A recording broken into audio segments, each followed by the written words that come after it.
Welcome, everybody, to the Far and Beyond podcast. I'm Scott Jones, and we've got Micah. There we go. Glasses on the head, coffee ready. He's got the coffee. He's got the glass. He came ready this time. This is our second episode, and if any of you have been paying attention, it seems like the 100th. It's I spent a week in North Dakota one day. Exactly. I got to tell you guys that Mike and I, we just spent we thought we had a lot of time before the show started, and for a half hour we just talked about nonsense, and we could have kept going. So if there's anything you would like us to talk about to do with addiction and recovery or anything else, really this is about not just about the addiction itself or the recovery itself. It's about living a life worth living. You agree? I mean, it's about bringing some joy to your life. Exactly. And there's so many things that can bring joy to your life, like the complete inane things we talked about for the last 30 minutes. Pure joy. Pure joy. We were talking about our favorite movies and different things and got into a Star Wars talk, and guys, it could go anywhere. But are you finding the joy that you can have in your life? And I'm telling you, if you're still stuck in the mental health addiction kind of merry-go-round there, it's time to get off. It's time to get some help. So before we go any further, I want to tell everybody, if you or somebody you love is having an issue, depression, anxiety, drug addiction, alcoholism, get help today. Micah, it's not like the old days. We can't wait. If somebody needs help, it's got to be now. If someone's ready, and it's a now thing. There's the soft landing, as they say, the come down for breakfast. That can be one opportunity too late. We're in a different world now. We're in a different world. So again, reach out, get help. Your basic things. 211-988. There's some great numbers to call to get resources. You certainly, if recovery housing is your need, please reach out to FARR, FARR online.org. And we could get you started in that direction of certified recovery housing. You can reach out if anywhere in the state of Florida. I forget we're here on YouTube. I always think we're in YouTube land. We're on a podcast, but no matter where you are, please reach out to those local resources. If you're down here in South Florida, you can reach out to ppchub.org. You can reach out to your partners in Broward County. All across the state, we have incredible folks out there. This is a recovery-friendly area. We believe it. It's that recovery-centric thought. So we are going to make sure that we get some of those resources out to you. And if you have questions, honestly, pop them in the chat. We will answer them. We will answer them. And if we don't have the information ready at our fingertips, we're going to get it for you. So anybody that's out there, that's why we're here. We hope to bring a little fun and joy to the conversation, keep some levity in this. And because you have to. I mean, we're dealing with the biggest healthcare crisis in the United States as we know it. And but within that, you got to live your life. You have to. And if the whole thing about getting sober, getting clean, or even dealing with your mental health issues, if the whole thing was about living a life where you're struggling every day, who's going to want to do it? Right. And that's not what it is. I don't care who tells you how hard it is. There's so much joy to be found. There's so many great things. And I want to double down on what he said about reaching out to FARR. If you're somebody who is new in recovery and you're starting to look at yours or a family member's solution for housing or places to go, it's great to go online and look at all the pretty pictures, but always make a quick call to FARR. Make sure that the place you're looking at is keeping up to the standards, is doing the right things. Because if you end up in the wrong place, even with good intentions, a place that is not operating by the good standards that they should, puts your lives at risk. Exactly. And that's what we're talking about. We're going to have some fun today, so please join us. Lucas is here. My man, Lucas. Hello. What's up, brother? He's a friend of mine from the neighborhood. Good kid. The hood. Kid. Oh, yeah, he's from the hood. Lucas from the hood. Yes. We wanted to have a little bit of fun today, and if you want to add to the conversation, please. I bet we're going to get some comments today. Put it in the comments section. Let us know.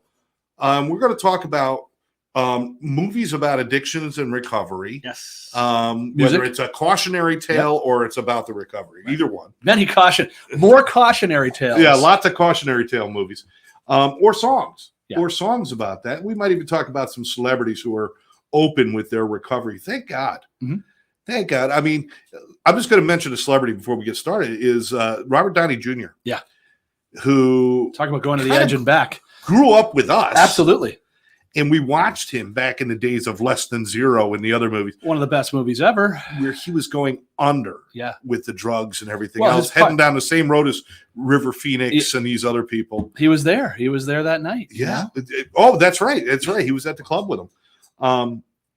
And he turned his life around, and he had some ups and downs in doing it. But he decided to share it publicly. Yes.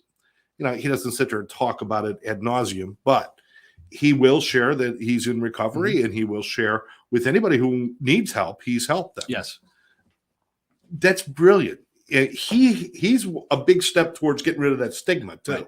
Right. I mean, I don't think you could actually get a good Hollywood role unless you could prove you went to 3 rehabs. I'm actually thinking that's got to be like a writer or something, right? It's an unwritten rule. It's an unwritten rule. You've had to have suffered. But you know, he's an incredible story. Not to mention that just an unbelievable talent. I mean, it's like if he's in it, I'll watch it. That type of presence. Exactly. But then you look at those we've lost to what he was. I mean, you know, he was heavy into everything. But you look at some of the great actors of that generation, a little before and a little after, that we lost, that we know what the issue was, and you'd think that would be a catalyst, right? So Philip Seymour Hoffman comes to mind. Philip Seymour Hoffman, who actually got clean and was doing well. Right. And he took his very odd voice, his very pudgy body, his very strange look, and made it iconic, where there were roles that no one else could have played. No. He was at one point the highest paid or highest sought after actor and highest paid for a short period of time. And with all of that success, he still went backwards. Yeah. You know, that for, I guess, for a lot of people, whether you're even in recovery or not in recovery, or you understand addiction, that's a hard one to grasp. Right. All your dreams come true, and you still choose the wrong thing. And it's, but that's the nature of the disease. Yeah. Right. It's not that he made, it's not that he did and he didn't. He did and he didn't. But again, we just lose Heath Ledger, another one. Heath Ledger, and we don't know exactly what the story was on that one. It's still kind of but regardless, but there was a return to some use. It was substance related. Yeah, and right after a role that would have defined him for the rest of his career, and now that role is taking a stupid role like being a Joker, right, and turning it into something that is absolutely brilliant. Right, nothing could touch it. And but I mean, Prince. My gosh, speaking of music, Prince. That was, you know, this is someone whose beliefs didn't even bring him down that path. He's a Jehovah's Witness. Yeah. Can you imagine hanging out in Minneapolis and I used to take Graham Central Station. Larry Graham, the bass player. Him and Larry Graham would go around Minneapolis, as you know, again, all deference to our JW brothers and sisters, but you know, knocking on doors, trying to make converts. You open the door, and it's Prince and Larry Graham. I'll do whatever you want. Like, what am I doing? You Count me in. Count me in. Can I get one of those purple jackets? It's like, please? You know, can you hook that little mic up to my thing? Little Graham Central Station. But he was on for all the. I mean, he's like he had hip replacement, and he was on and down that, and you know that path that could take. But that's a path we can look at for people like Elvis Presley, absolutely. People like Michael Jackson, people who end up maybe medically needing something, but then it becomes something else. Over. But you still have doctors that will follow you around and write on their little pads and give you what you want. And that, to me, is, I believe you should be held somewhat liable for what happens when you do that, because it was not medically reasonable. Right. I mean, it did happen to Dr. Conrad, and that's true. He did get hold the Michael Jackson case, right? Exactly. Yeah. But at the end of the day, these substances and this disease claims so many that you just wish you had more with. I mean, just think about just the few people we've talked about. Imagine. Well, I know one that hit me hard this past year was Matthew Perry. Oh yeah. Because I watched him, I was a big Friends fan, and he's a contemporary. he's a peer, if you will. Yes, absolutely. And you know what? His humor, he's very similar to people. Yes. Like, he's like us. That's, by the way, who was our favorite character? Chandler. Exactly. And to see him come out the other side and Right. and then write this beautiful book that he wrote, is a Yeah. brilliant book. Yeah. But then to lose it. Now, we don't know for sure. They found ketamine in his system. Yep. And there was, Yep. and it has not been determined exactly yet Right. whether that was a prescribed ketamine or whether it was something he did. Yeah. But either way, just the damage he had done to that point, Yeah. his heart was in trouble. That's right. So I mean, we just so many people that we lose. But Brilliant, talented people. It's one of those. It's a tragic irony, but we at least got his story before we lost him. That's true. And that's true. The whole. So you take it in sum total, it's so sad. And you saw the outpouring for some. I mean, people. These are some of these celebrities that you're like, oh my gosh, how ingrained they are into the American lexicon and into our, and Friends. That is a generation defining cast, a generation defining show. And it was right there in front of us. That's right. Because now when people go back and watch it after he came out and he told his story, people go back and watch and they'd be like, oh, that's his skinny time. That's when he was doing the heroin. That's and that's right. when he was doing this. And that's right. And we start to recognize this like, oh, but we didn't see it when it was right there in front of us. That's right. And and those are the things, obviously those close to him put that on themselves a lot. Yeah. And for those of us that know and have lost friends, family, and the armchair quarterbacking never ends. No, there's always going to be a question with my wife who passed and friends. Mm-hmm. What could I have done different? Right. But I use that question now to fuel me for more education and to learn more. I don't use it to beat myself up.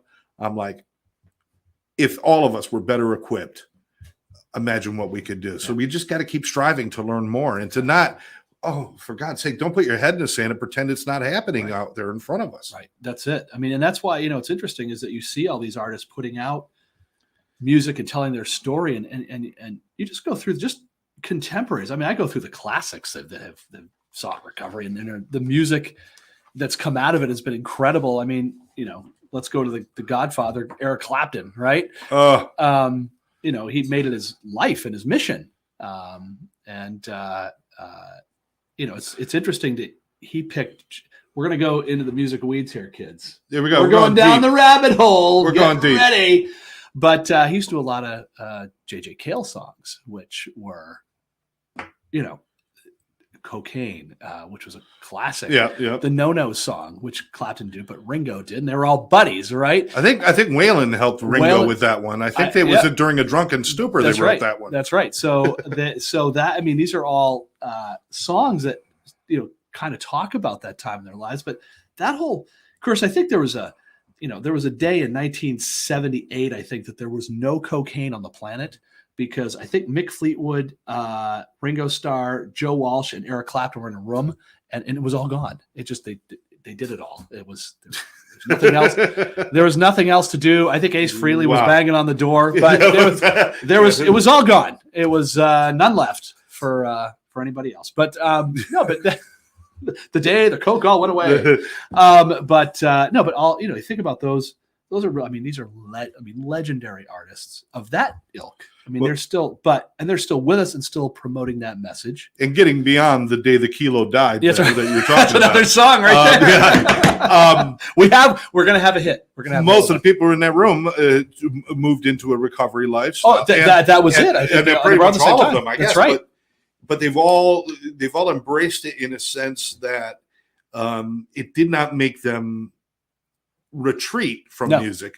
It brought them further into the music. Pulled them right in. I think we have them now because of it. You watch Eric Clapton in the song Tears in Heaven. Yeah. I'm going to start. Here come the tears. Yeah, Tears in Heaven. Now he's in recovery from his addictions.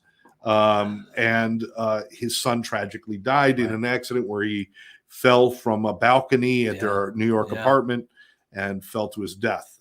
Many floors. I forgot how many, 13 or something. Yeah. But Eric Clapton, instead of retreating into addiction, which certainly no one would look at it and say, I don't get that. Right. We would understand. Right. He put pen to paper and used the music, used his strength. Yeah. And in that wrote probably one of the most poignant and beautiful songs ever written. Ever. And it was his biggest song ever. I mean, he's had hit after hit after hit. That towers over all of them. It does. And you can't listen to it. If you have just a little bit of a context about why that was written, you can't listen to that without feeling every moment of that song. And that's the beautiful thing about recovery, Micah, is it's people don't come out. I think people think, well, I don't want to go into recovery, become one of those zombie sober people. Right. You're a zombie when you're out there doing that shit. Right. When you're sober, you become an individual. You become more of an artist, more of a person, more of a lover, more of everything. You might even find that voice that has been, you think it was being expressed, but really it's been suppressed, you know? And, I'll use the playing pool and karaoke example, but, I play pool great when I'm drunk. No, you don't. You think you do. I can only sing. I can only do karaoke if I had a few. Well, maybe because you feel a little loose, but you're not singing any better. But you give someone, and you say, I've seen this, you've seen this. You give someone who's found their self again, and they find their voice again, and the talent that has been wrapped up inside of people is getting released, and they're getting a chance to release it. It's a gift to the world. And absolutely amazing. You think about even our big, we'll go back to this cavalcade of stars that we have here, but think recently, Ariana Grande, Pink, Eminem. Sadly, we lost him, but the music he was creating was telling his cry for help. Mac Miller. These contemporary yeah. But those are still with us. Those aren't. But I mean, all three of the artists all have songs called Sober. Add Demi Lovato to that. Demi Lovato, Sober, that's her song. Well. I mean, that's her big thing.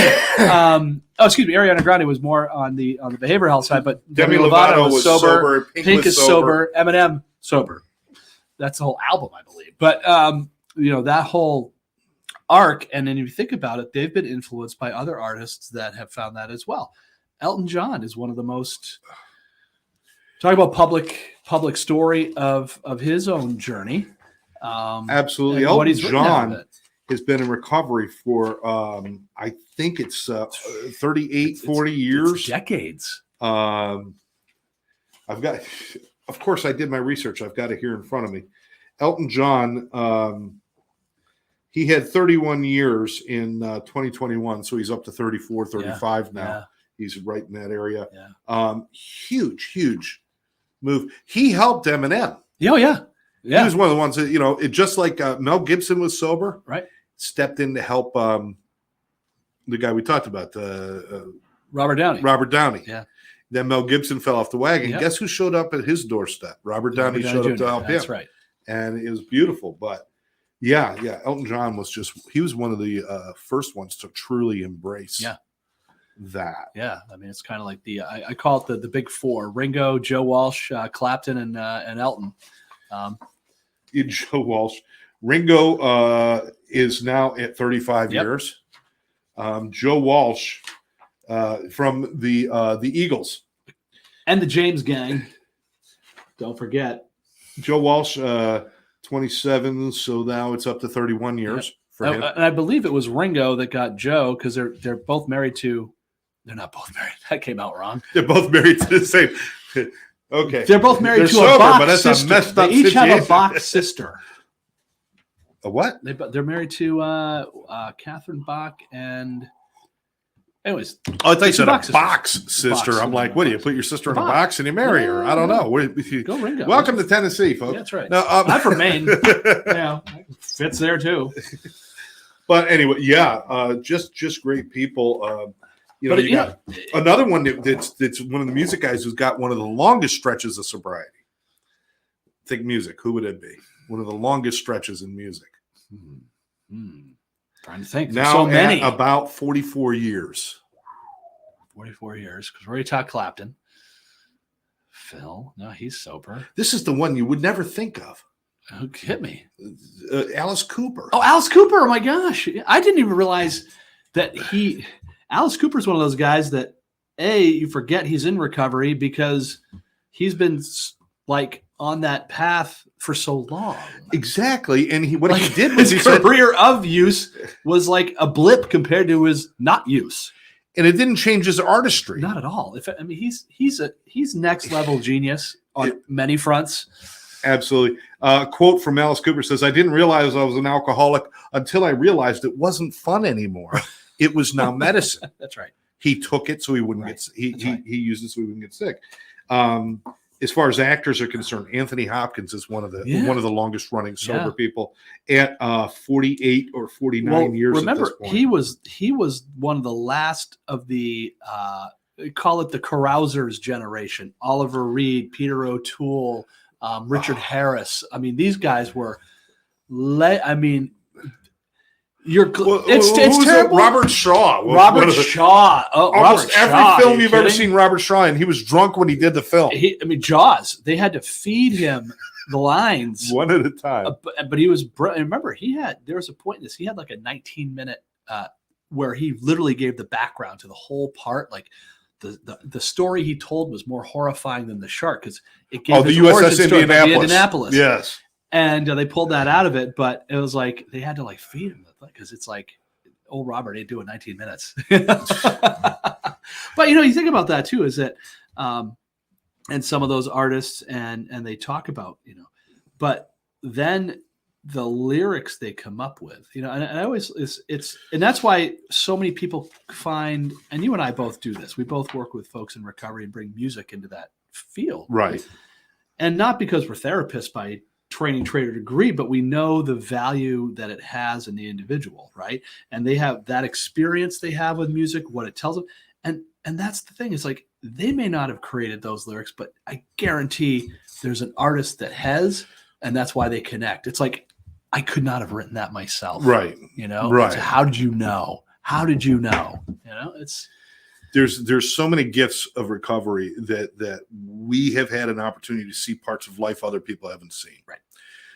There's a darkness. There's a desperation that people, they think they've been desperate in their lives, but until you've really experienced that absolute hopeless desperation.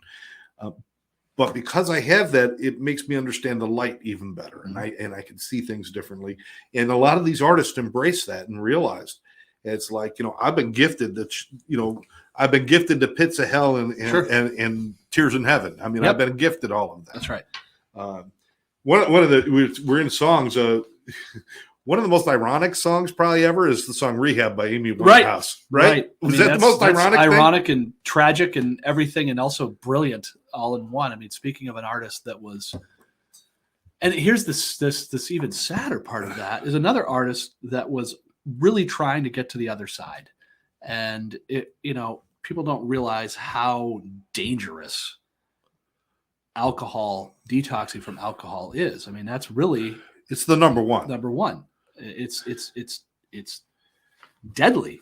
And she tried, and her family really created, they embraced it after she was gone too, of how do we help others and what have you. Because again, and I hate to say it, a 27 clubber, 27 club, artists that all died at 27. There are about 8 of them that are very significant. Yeah.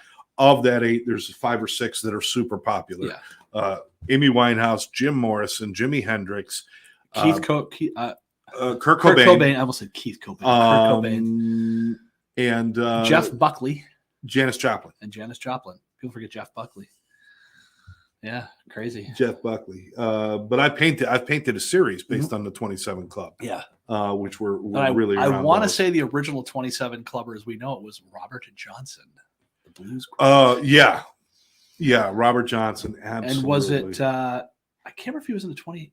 There was a drummer from one of the big bands. Wasn't Keith Moon. He was 31. Wasn't John Paul Jones, was it? John Bonham was 31. No, it wasn't. They were the drummers of 31 Club. Yeah, Keith Moon was 31. John Bonham was 31. Only 3 years apart when they passed away. Trying to think of the drummer. I know what you're talking about. Yeah, I can't think of his name. It'll pop into our heads randomly as we speak. That's right. But hey, speaking of drummers, we just lost recently because of a relapse or whatever. Taylor Hawkins, who toured with Foo Fighters. Yeah, he was contemporary. He's only 50, you know, and I mean, again, lovable. Who didn't love that guy? That was, you know, and that's the thing. It's like, we're not talking about people that are just like, yeah, well, you know, I knew they were doing that kind of stuff. Or a lot of these are really shockers. Like you mentioned, Prince. And Prince, who was such a perfectionist when it came to music and shows and everything. You would look at in his body and but he put drugs in him. Yeah. You know, so it's like, it's a shocker. David Bowie, a shocker. David Bowie was. I mean, he obviously, I don't know if he was but he was sober for a period of time. Well, I mean, and also he moved past his, in the 70s. There were videos. It was like, is this guy going to live another week? The Thin White Duke phase. It's like, wow. And you know, and now you look back in hindsight, and he, unfortunately, it was cancer that got David Bowie. That's right. And there unfortunately, he was using some things. Yeah. Oh, I mean, but you got to remember, you put those substances in your body at that point, you're putting miles on the odometer. I mean, let's think of our good friend Iggy Pop. He's still he's sober. Yeah, but we're not talking about somebody who's a shocker that they had a problem. No. I think Iggy Pop, when you look at him, you're like, really? You're sober? Yeah. Yeah. He's got this look. He's ridden it hard. He's got the lust for life, shall we say? Oh yeah. I mean, you go back to Sid and Nancy. We got, you know, I mean, there's so many things. Gosh. So when we're talking about songs and stuff, are there any songs that you really like that highlight like either addiction or the recovery? Or I'll tell you what, the one song that is probably requested the most, that people sing the most, that hits me, and I think because it is so contemporary, is "Save Me" by Jelly Roll. There you go. You hear that song, and then you learn about. So you listen to the song, right? And the song itself is just a mind blower. It's so powerful, right? And it's helpless and tragic and poignant but reaching and care. Then you get into the artist, right? Right. And you've seen his journey, and you know he was a hip hop guy, you know, and who was heavily. I mean, he was addicted to everything, right? And you know who he lost, how he almost lost several times. You know, he was at the brink. How many times? Found, you know, relationship, found sobriety, found his different voice, his different pen, and he starts writing like almost these Americana country. I don't know how to describe it, and it's like, dude, you know, and he's taken that. Not only has that song become an inspiration for so many people, but he's testifying in Congress about, look, we got to do something about this fentanyl crisis. We have to do. It's like turning that again gift of life he's gotten back to advocacy, pragmatism. He's an example for the ages right now. And another, again, proof that that walking away from that lifestyle does not mean you're walking away from your own creativity. I believe you're walking towards it. You're walking towards yourself. You found a whole new career. And your creativity and your skills. Eminem is another good example of somebody who got sober, and the songs he put out were better afterwards. And it gives, I mean, again, because that's another artist we've seen their whole career arc, right? Yeah, I mean, exactly. I was old for Eminem when he came on the scene, and I appreciate it. But you know, I appreciated his skills for. I mean, I remember hearing him first on Dr. Dre Chronic? I think it was first album that. I mean, Dr. Dre discovered Eminem. Surprise, surprise, right? Who didn't Dr. Dre discover at that point? But you hear him and you hear that lyrical skill. His abilities are darn near impossible to duplicate. But you listen to the sharpness and the pain he was going through in his life, in his early lyrics. Yeah, there was some dark stuff in there. But even through his albums, you saw that change in him. Yep. And you saw the journey he had to go. And he is still with us. And he is still out there. And he's not done struggling per se, but he's found his new path forward. And yeah, if you don't listen to it's one of those things, listen to the artist. If we can do that, if we have that gift, take the whole canon. It's a long time. If you got a long road trip, cue up the Eminem catalog and you'll just be blown away by his own journey. He tells you his whole story through song. So Dr. Dre discovers Eminem. Ludacris discovers Justin Bieber. I'm going to give the win to Dr. Dre. I'll give the win to Dre. We're going to give Dr. Dre the win to Dre. I give all the win to Dr. Dre. Remember, trust us, he's a doctor. Another song and in a band that has gone through their struggles with addictions. Anthony Kiedis has come out the other side. Yeah. Flea goes back and forth, but Yep. Under the Bridge, Red Hot Chili Peppers. It was probably one of the biggest mainstream songs. Oh yeah, absolutely. That was, it's about heroin use under the boardwalk, under the bridge where he used to go, and this is kind of thing. Or it was a bridge, but absolutely brilliant lyrics. If you haven't read the lyrics, sometimes, I think sometimes we got to remember to listen to the lyrics apart from the music and read them and read the poetry. You read the poetry of it. Read the poetry. But that was one of the biggest, and Anthony Kiedis, who really embraced his recovery, and their music only got better. Yeah. Once again. Yeah. It just got. And again, we get to see. We're fortunate because remember they lost. They lost one of their brothers to addiction, Hillel Slovak. I mean, who was one of their original guitarists. And that wasn't the thing. Is that wasn't the catalyst to Anthony getting better. No. And here's what's crazy is that their replacement guitarist, John Frusciante. Make sure I pronounce that right. Please, in the chat, correct me if I'm wrong. But he was someone who then became like his whole thing was, I don't want that to happen to me, and he wound up getting addicted and going down that path. And they also everybody. I mean, it's a brilliant band, and to hear their stories and how and also you got to look at the environmental context too, out of LA and that era. People forget that the Chili Peppers came on the scene the same time as the big metal hair bands were coming in. In LA as well, and they were going on this whole nother track. They created this kind of mishmash of different styles, funk and rock and funk and little punk, funk and punk, punk. They worshiped Stevie Wonder and Black Flag at the same time. It was incredible. Yeah, so much talent. Another song that a lot of people don't remember, it goes back a long time, is Neil Young's Needle and the Damage Done. And that was so poignant because it was also a Vietnam song. Yeah. But it was really pointing towards, do you realize how many people went over to Vietnam? Oh, that's it. Came back addicted. That was really what we're talking about. Let's flip it right to film, shall we? Do it. French Connection. There you go. So remember, good old Popeye Doyle. You ever pick your toes on what's the line here? Pick your toes in Poughkeepsie. Yes. But remember, French Connection, that was 71, I think.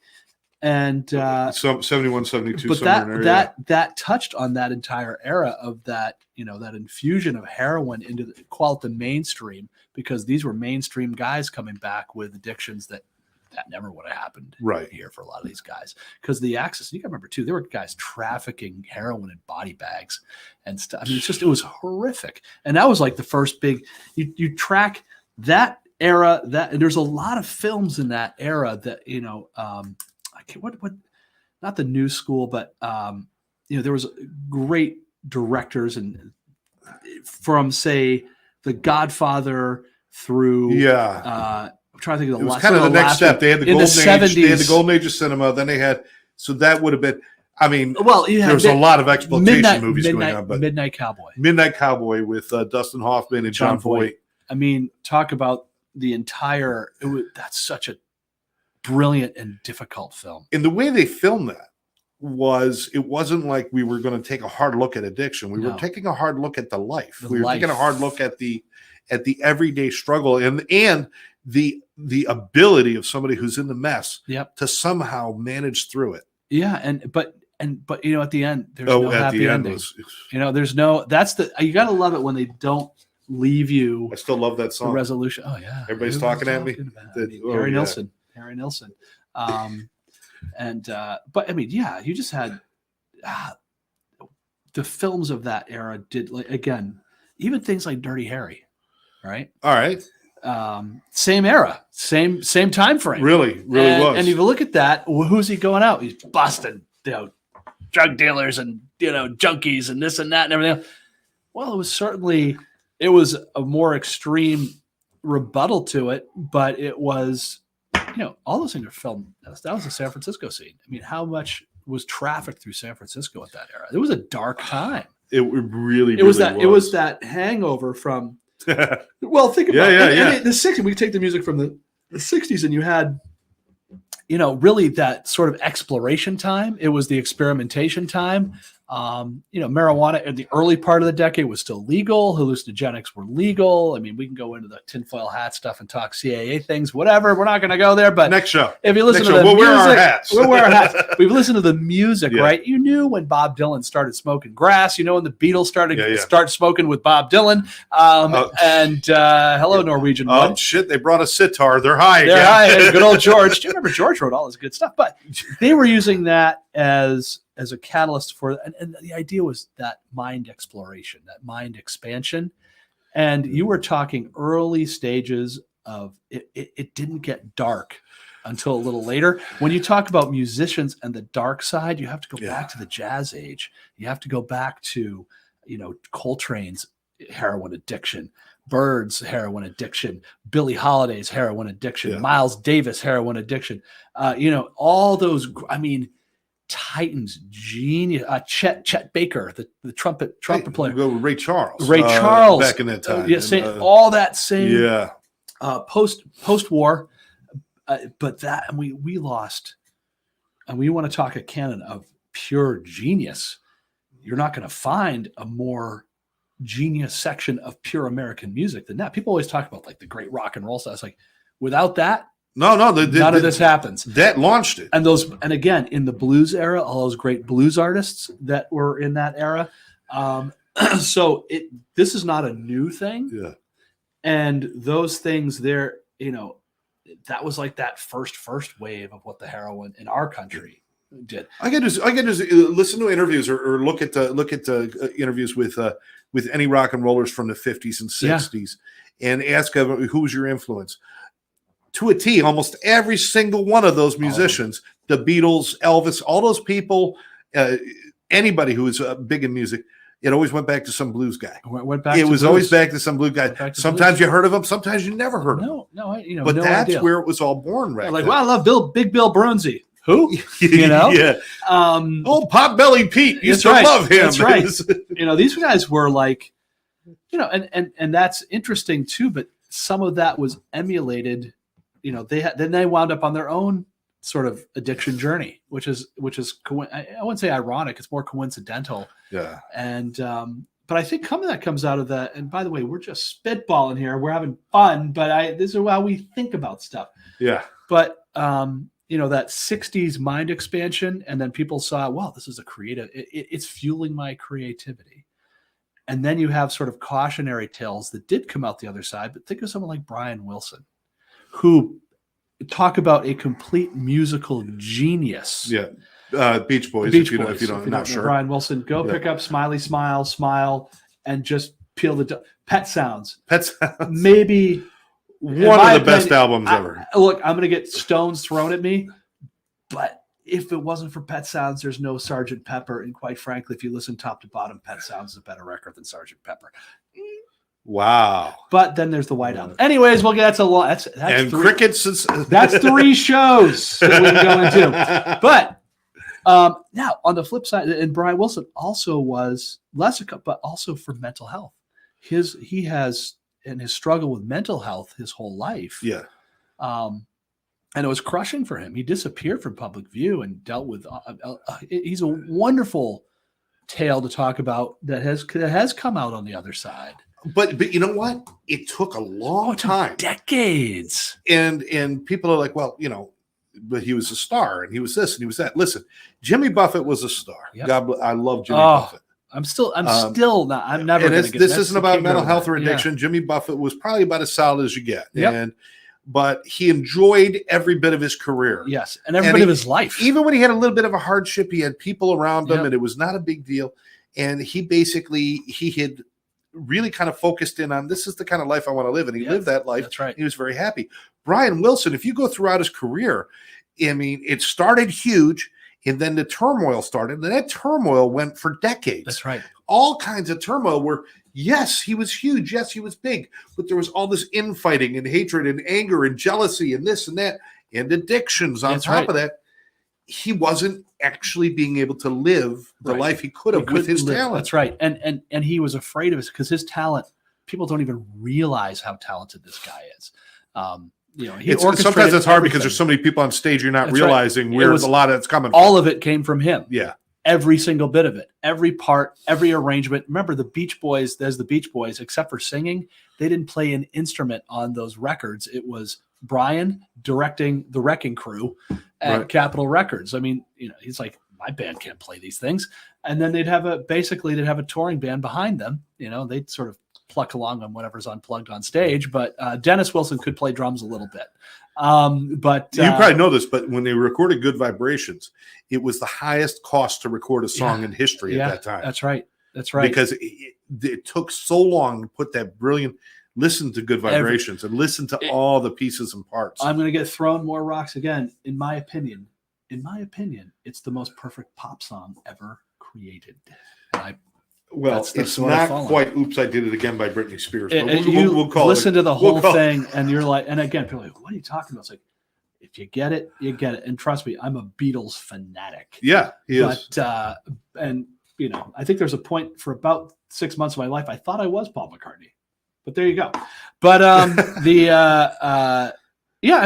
talk about these, but that towards you can't. Again, this is why we're talking about this today. We're barely touching the films. We got to get into this. Let's get to some films. Well, we can get into some films, certainly. Now, there are films that I regret that were made. Only because it really kind of gave an acceptable the movie Arthur. Oh yes, with Dudley Moore, and speaking about the lovable drunk, it creates that lovable drunk character. He's got all the money in the world. Yep. He doesn't lose his money. He doesn't get hurt. He still gets the girl he loves. All the things that don't happen when you drink like that. Right. And although I understand comedy's comedy, and you have to take it apart from the real world, it really it's almost bothersome to me.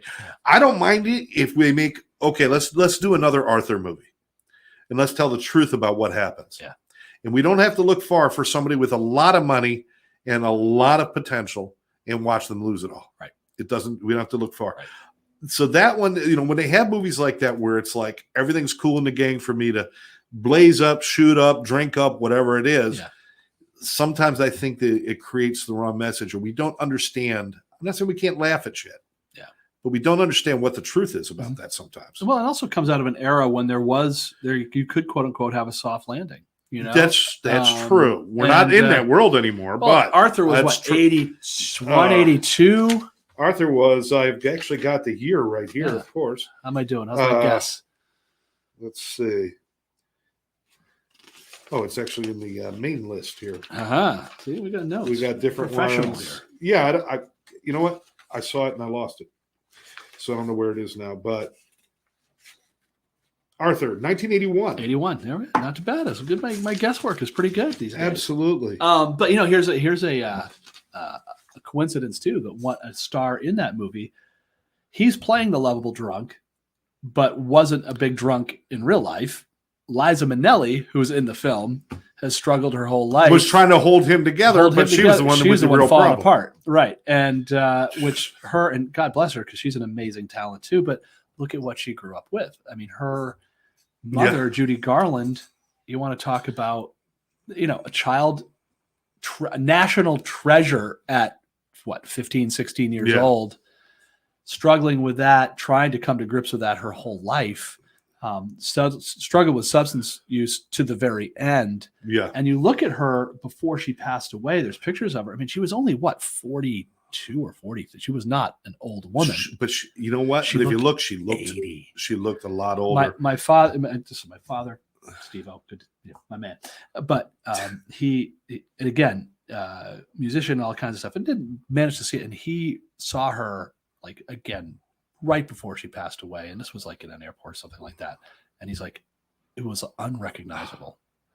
And he's like, I've never forgotten that, just to see someone just literally disintegrate in front of your eyes.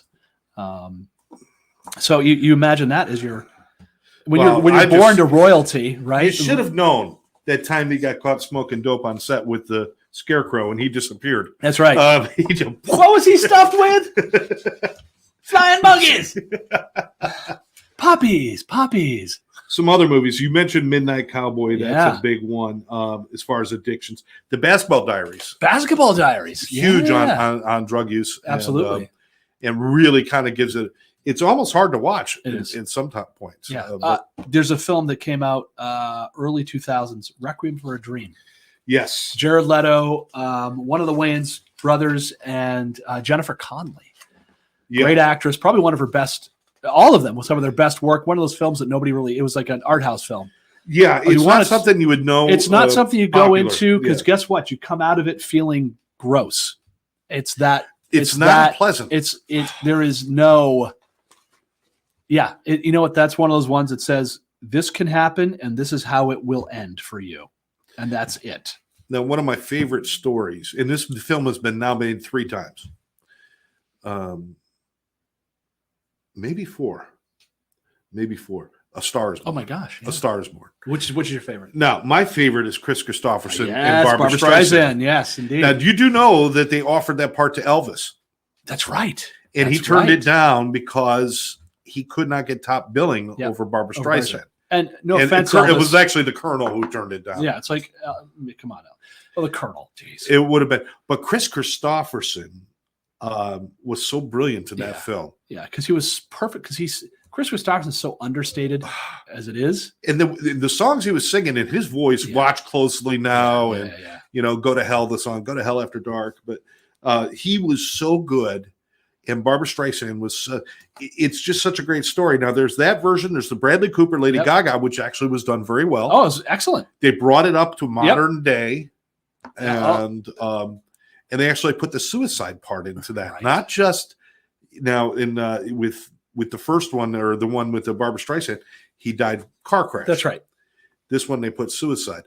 I don't remember how they ended the other ones. The ones had Frederick March in it. And one had James Mason in it. That's right. James Mason. That was it. And Janet Leigh, I think, or somebody like that. But I think that's because that era of film, it happens off screen. Yeah, yeah. You know what I mean? They give you the assumption about what happened. They plant the seed. That's right.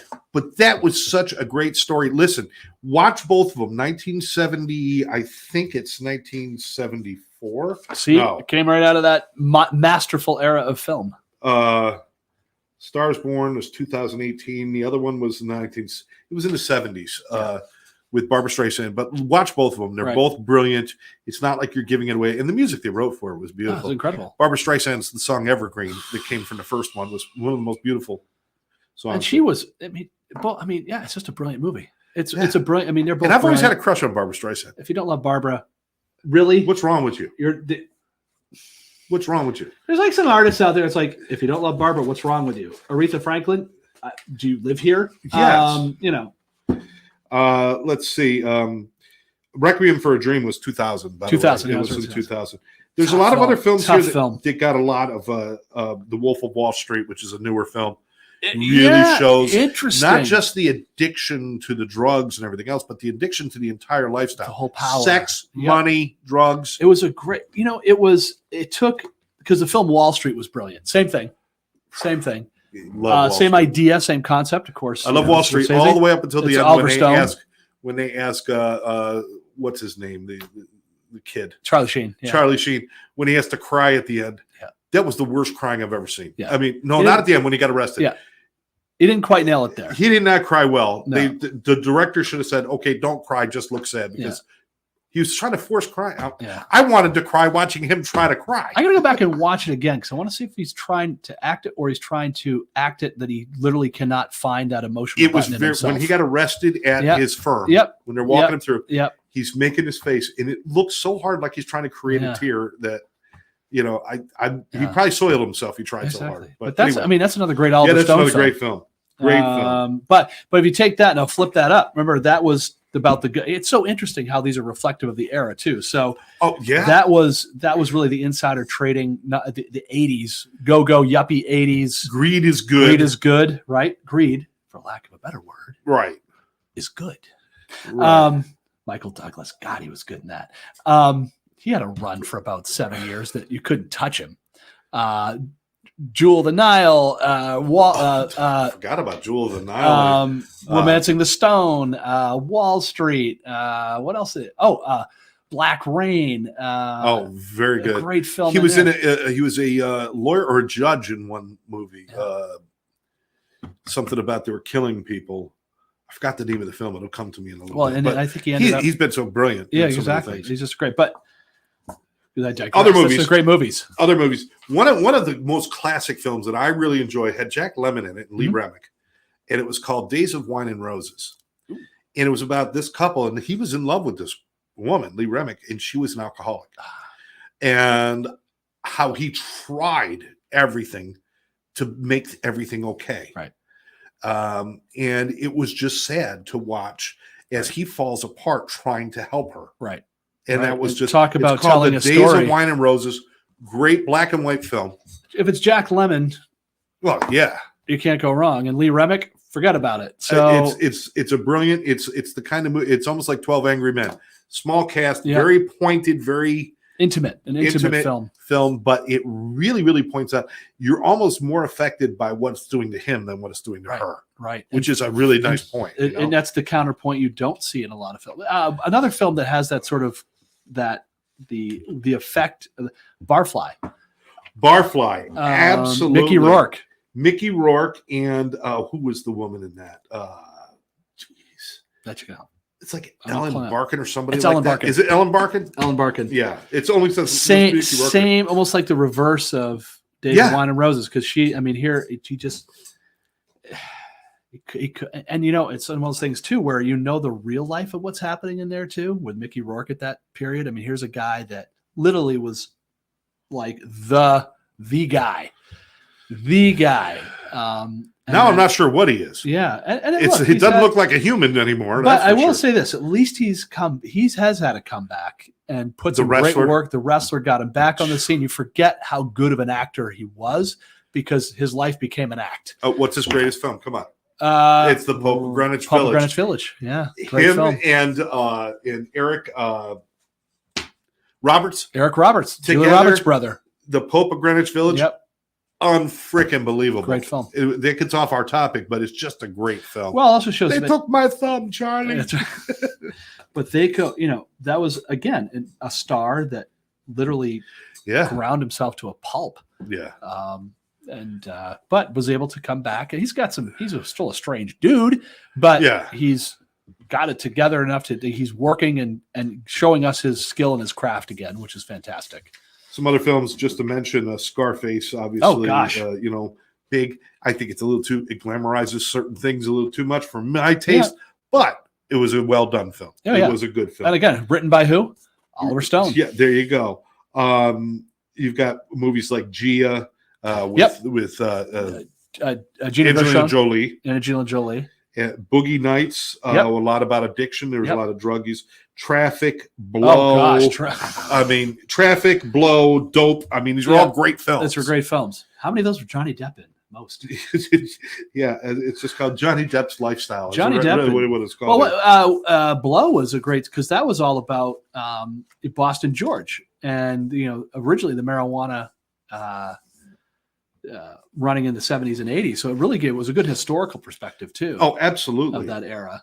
When a Man Loves a Woman, great film about alcoholism and the struggles of getting sober and how getting sober can affect the family. Exactly. Whereas now she's got a whole new group of friends. She's getting sober and things, and he's feeling left out. Right. And there's a lot of things that happen with that. 28 Days, and I don't think it was a great film, but I love Sandra Bullock, so I'm going with it. That's right.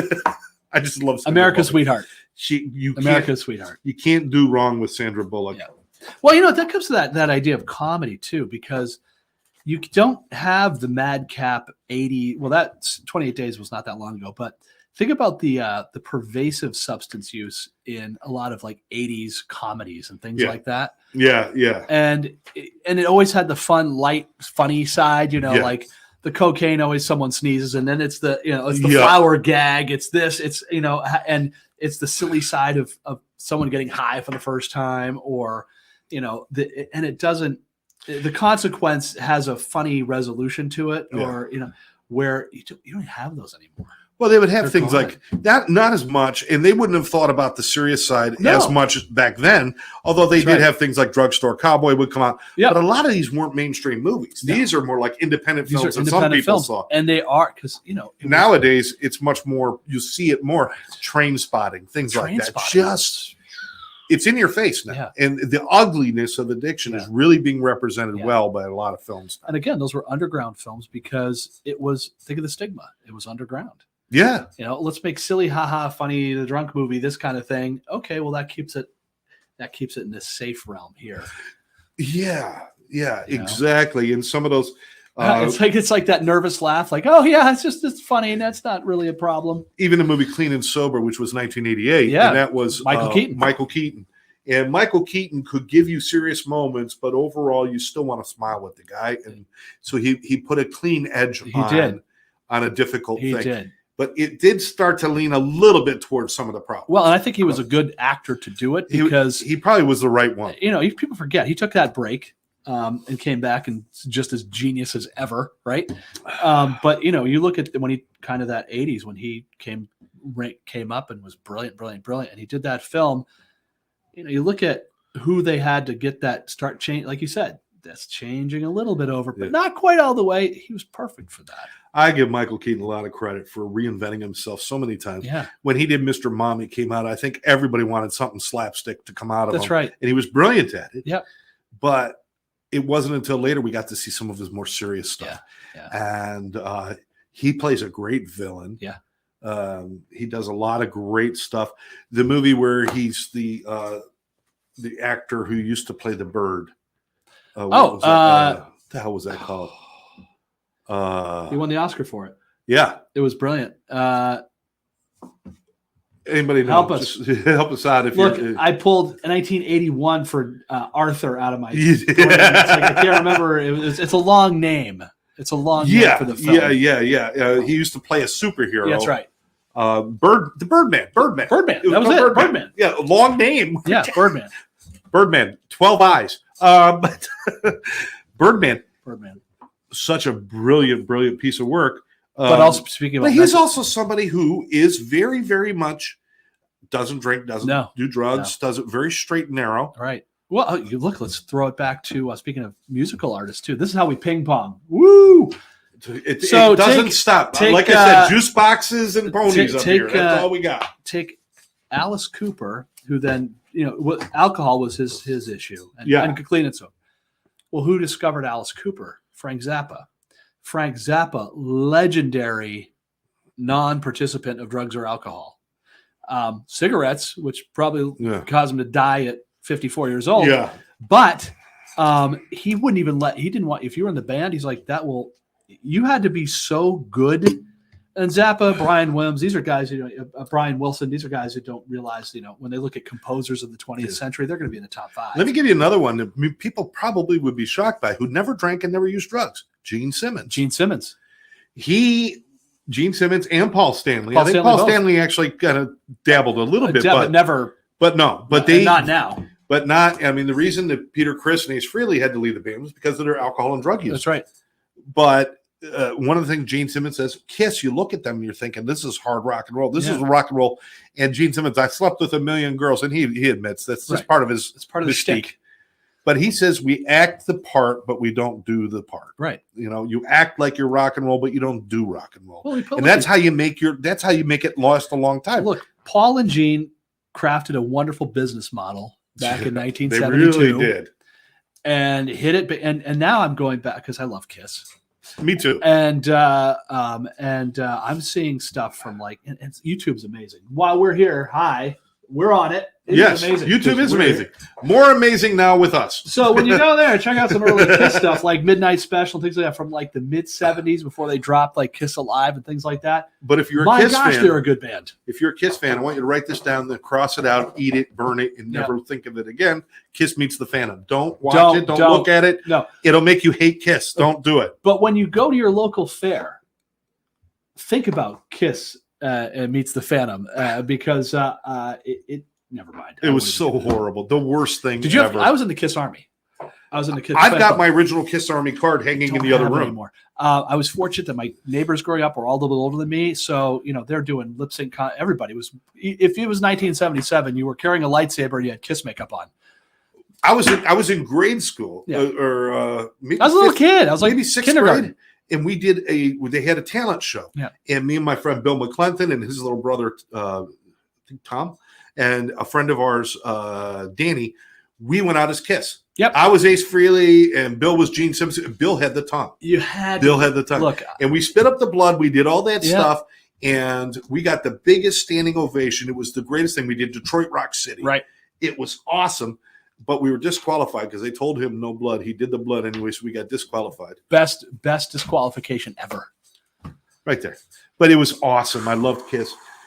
We've got to wrap up. We do. Oh my gosh. We've gone into our hour, and that's what we do. We do. We'll be back in 2 weeks with another show. See how much fun you can have? Guys, and that's what we're trying to do. We want you to certainly, if you need help with housing or you have any questions about it, get a hold of FARR, FARRonline.com.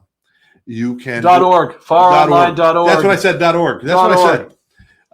You can reach out to me here at the Sober Life Studios. You can leave messages on our show. Mike and I will read those messages. We will answer you. Oh, I got to throw a shout out. I got to throw. I Do it. I got to throw the shout out right now. If you're in Florida watching this, we hope you are. We hope you're everywhere. But if you're in Florida, make sure to call your state representatives and your state senators. You are supporting 988 funding. That's all you got to say. You are in support of 988 funding. 988 is the National Behavioral Health and Suicide Support Hotline. It's here in Florida. It's everywhere. If you need help, it's a great place to start. So it's we're looking for further funding at our state. It's a bill in play right now. Get a hold and call. That's from our friends at Florida Mental Health Advocacy Coalition.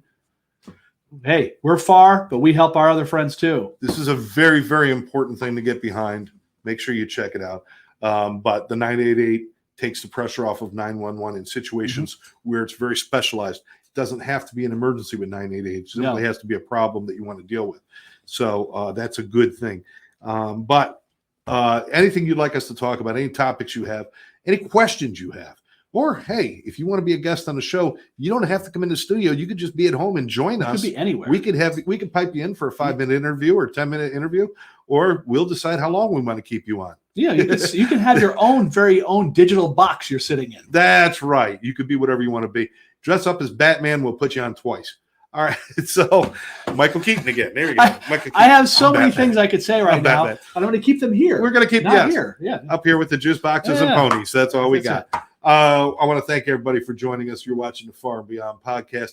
Make sure that you save this, share this with your friends, subscribe to the channel, and most definitely leave us a comment and like it. We need that. Closing message. Hey, listen to these films. Get the music. Start listening to lyrics. Enjoy it. My gosh, it tells us the stories we need to hear. I wish I had better last words other than let's go live. Come on. And here's my final thought is write some things down. Ooh. Write some things down. If you have been through the muck and the mire of addiction or alcoholism or even mental health, and you found your way to the other side, write a little bit of your story down. You don't have to share it with anybody. Maybe you will. But I want you to see that you carry a message with you. And sometimes until you put it on paper, you don't realize how important that message is.